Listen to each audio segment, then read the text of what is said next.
नमस्कार, माझ्या व्हिडिओमध्ये तुमच्या सगळ्यांचं खूप खूप स्वागत। श्री स्वामी समर्थ, जय जय स्वामी समर्थ या गोड शब्दांनी आपण आपल्या व्हिडिओची सुरुवात करत आहोत। तुम्ही सगळ्यांनी टायटल बघितलेलं असेल, अत्यंत उपयुक्त माहिती मी तुमच्यासाठी घेऊन आलेली आहे, त्यामुळे हा व्हिडिओ शेवटपर्यंत नक्की बघायचा आहे। सगळ्यात पहिले तर तुम्हाला मूळव्याधीचा त्रास आहे का किंवा इतर घरातल्या लोकांना जे आहे पाईलचा त्रास आहे का, पाईल म्हणजेच मूळव्याध।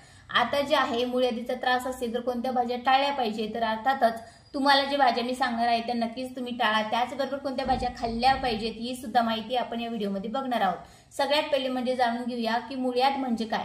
तर मूळव्याध म्हणजे की बद्धकोष्ठता, म्हणजे जे तुम्ही खात आहात ते व्यवस्थित पचत नाही, ते तसंच म्हणजे काय होतं की व्यवस्थित पचलं नाही तर पोट साफ होत नाही, आणि पोट साफ नाही झालं तर काय होतं की मल जे आहे ना तो घट्ट होत असतो, आणि मल घट्ट झाल्यानंतर आपण जेव्हा शौचाला जातो तेव्हा आपल्याला जोर लावून जे आहे ते बाहेर काढावं लागतो।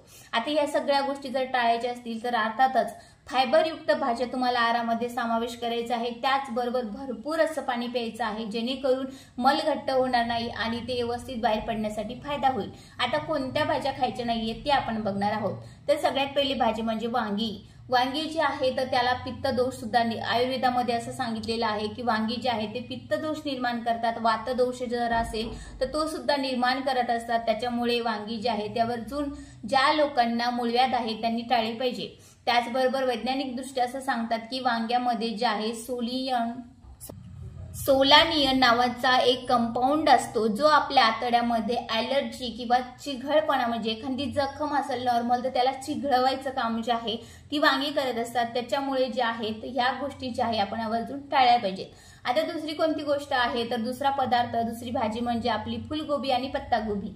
ही सगळ्यांसाठी तर खूप चांगली असते, आपल्या आरोग्यासाठी सुद्धा खूप चांगली असते, पण ज्या लोकांना मूळव्याधीचा त्रास आहे त्या लोकांसाठी ही अजिबात चांगली नाहीये। कारण आपल्या शरीरात जाऊन जे आहे आपण जेव्हा भाजी खातो त्यामध्ये वात निर्माण होते आणि त्याचबरोबर गॅस जे आहे ते निर्माण होत असतात। तर गोबीमध्ये बघा रिफाईन नीत असा नावाचा एक घटक असतो, जो आपल्या शरीरात जाऊन आपली पाचन क्रिया जी आहे ना ती मंद करत असते।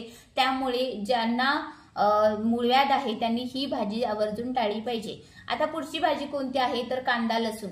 कांदा लसूण सुद्धा तुम्हाला कमीत कमी घ्यायचं आहे। आता रोजच्या आहारामध्ये कांदा लसूण आवर्जून टाकलं जातं, पण शक्यतोवर काय करायचं आहे की तुम्हाला कच्चा कांदा लसूण जे आहे ते खाऊ नका। अगदी तुम्ही आता तुम्हाला खायचंच असेल तर काय करू शकता, थोडंसं पाणी टाकून त्याला उकळवून जे आहे तुम्ही तुमच्या एखाद्या आवडीच्या भाजीमध्ये टाकू शकता, पण कमीत कमी खा। आलं, कांदा आणि लसूण ह्या सगळ्या गोष्टी उष्णतीय वर्णाच्या आहेत, त्याच्यामुळे अर्थातच तुमच्या शरीरात जाऊन जे आहे जळजळ निर्माण करू शकतात, उष्णता वाढू शकते, आग होऊ शकते मूळव्याधमध्ये। तर या सगळ्या गोष्टी ज्या आहेत ना अगदी जेवढ्या होतील तेवढ्या कमीत कमी खाण्याचा उपयोग करा, म्हणजे जेणेकरून तुम्हाला जे आहे त्रास मोठ्या प्रमाणात होणार नाही।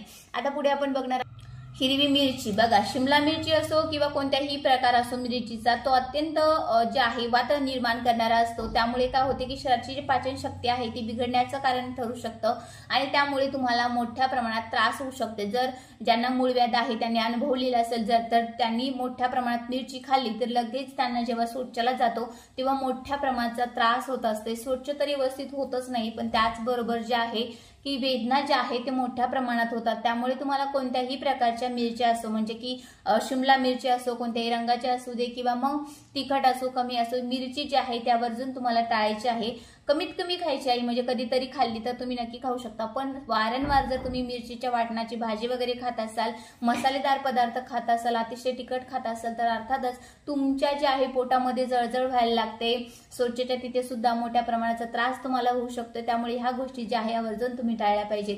आता पुढचे जे आहे पुढची जो भाजी आहे तो म्हणजे वटाणा। वटाणा जे आहे मोठ्या प्रमाणात फायबर आहे, सगळ्यांसाठी खायला चांगला आहे, पण ज्या लोकांना मूळव्याध असतो त्या लोकांनी आवर्जून टाळले पाहिजे, कारण तो गॅस निर्माण करणारा असते, वात निर्माण करणारा असतो। त्याचबरोबर मोठ्या प्रमाणात ऍसिडिटी सुद्धा त्यामुळे होऊ शकते।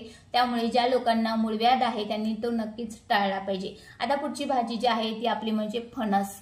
फणस जे आहे तर बरेचसे लोक खात असतात। फणस जे आहे अत्यंत पचायला जड असतं, त्यामुळे अर्थातच तुम्हाला हे आवर्जून टाळलं पाहिजे, कारण आपली पाचन क्रिया जी आहे पहिलीच मंद झालेली असते। बद्धकोष्ठतेचा पहिलाच त्रास आपल्याला असतो, त्यातल्या त्यात जर आपण जड वस्तू खाल्ल्यात अगदी पचायला जड असतील तर अर्थातच त्या व्यवस्थित पचणार नाही आणि आपल्याला मूळव्याधीचा मोठ्या प्रमाणात त्रास होऊ शकतो। या सगळ्या गोष्टी ज्या आहेत आपण आवर्जून लक्षात घेतल्या पाहिजे, त्यामुळे सुद्धा फणसची भाजी तुम्हाला खायची नाही। आता फणस मध्ये जे आहे ना रिजिस्टर स्टार्च असतो, जो आतड्यामध्ये पचायला अगदी अवघड असतो, त्याच्यामुळे ही भाजी तुम्ही आवर्जून टाळायची आहे। आता आपण पुढची भाजी बघणार आहोत। त्याचबरोबर तुम्ही शेंगदाण्याची भाजी खात असाल ती सुद्धा आवर्जून टाळा, त्यामध्ये सुद्धा मोठ्या प्रमाणात तुम्हाला मूळव्याधीचा त्रास होऊ शकतो। आता आपण बघणार आहोत की कोणत्या भाज्या आपण घेतल्या पाहिजे जेणेकरून आपल्याला त्रास होणार नाही आणि फायबर सुद्धा भरपूर मात्रामध्ये मिळेल आणि आपल्याला जे आहे कोणत्याही प्रकारचा त्रास होणार नाही, जेणेकरून मूळव्याधीचा जो त्रास होत असतो ना तो हळूहळू कमी व्हावा। त्याच्यासाठी मी तुम्हाला आता भाज्या सांगणार आहे। तर सगळ्यात पहिली भाजी म्हणजे जी येते ती आपली आहे भोपळ्याची भाजी, म्हणजे की दुधी भोपळ्याची भाजी तुम्ही खाऊ शकता। त्यामध्ये मोठ्या प्रमाणात फायबर असतात, पचायला अगदी हलकी असते। तुम्ही त्याची कसंही सूप जरी पिलं तरी तुमच्यासाठी फायदेशीर ठरणार आहे, किंवा मग त्याची भाजी सुद्धा तुम्ही खाऊ शकता। हिंदीमध्ये त्याला लौकी म्हणतात। तर ह्या सगळ्या जी भाजी असतात ना त्याच्यामध्ये फायबर मोठ्या प्रमाणात असतं, जेणेकरून आपल्या पोटामध्ये गॅस, ऍसिडिटी, पित्त ह्या सगळ्या गोष्टी ज्या आहेत ना ते वारंवार आपल्याला होत नाही, त्याच्यामुळे कोणताही त्रास जे आहे ते होत नाही आणि योग्य पद्धतीने फायबर मिळाल्यामुळे जे आहे मल जे आहे योग्य पद्धतीने बाहेर पडण्यासाठी सुद्धा फायदा होतो। आता दुसरी भाजी कोणती आहे तर दुसरी भाजी म्हणजे पालक। पालक ही जी आहे ती अत्यंत उपयुक्त भाजी आहे। त्यामध्ये मोठ्या प्रमाणात आयरन असतं, फायबर असतं, जेणेकरून ते आपल्या शरीरामध्ये जाऊन कोणत्याही प्रकारचा जडपणा त्याला वाटत नाही, व्यवस्थित पचण्यासाठी सुद्धा फायदा होत असते। त्यामुळे अर्थातच तुम्ही पालक जे आहे तुमच्या आहारामध्ये खाऊ शकता, मेथी खाऊ शकता। त्याचबरोबर जी भाजी असते ना तिसरी भाजी जी आहे आपली तोंडल्याची भाजी। बघा तोंडले जे आहेत अगदी सोपे आहेत पचण्यासाठी, तुम्ही तोंडल्याची भाजी खाऊ शकता। त्यामध्ये मसाले वगैरे घालू नका, मसाले न घालता तुम्ही सुद्धा ही भाजी खाऊ शकता।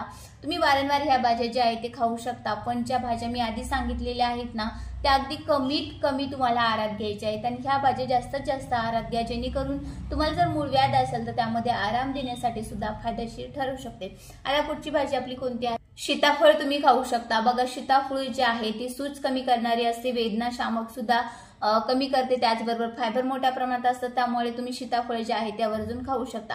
ही सगळी जी माहिती आहे ती आपण आता घेतलेली आहे। नक्कीच तुम्हाला याचा फायदा होईल मला असं वाटते। तुम्हाला जर याचा थोडासा जरी फायदा झाला तर नक्कीच एक छानशी कमेंट करा, तुम्हाला हा व्हिडिओ कसा वाटला ते मला सांगा।